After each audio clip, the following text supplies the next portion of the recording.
Kung talagang mahal mo sila, gagawin mo ang lahat para mabuhay na matagal.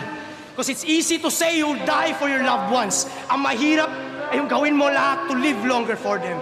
Kaya mo ba mag-exercise para sa kanila? Kaya mo ba sumunod sa healthy diet para sa iyong mag-ina? Kaya mo ba banat ng buto hanggang sa huling mong hininga?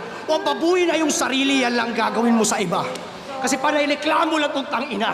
Buhay niya daw namimiligro. Yung gasolina, 10 piso na daw tinataas niya kada litro. Pero laging may pang-budget pag sa alak at sigarilyo.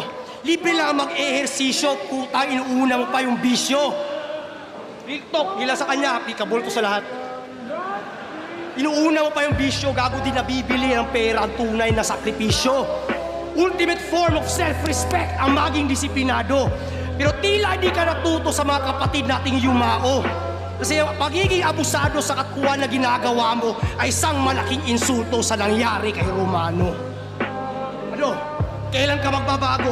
Kapag namatay na, yung mga may sakit kagaya ni Lunit Dodong Saipa?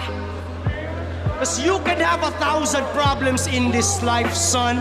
Until you have a health problem, then you'll only have one.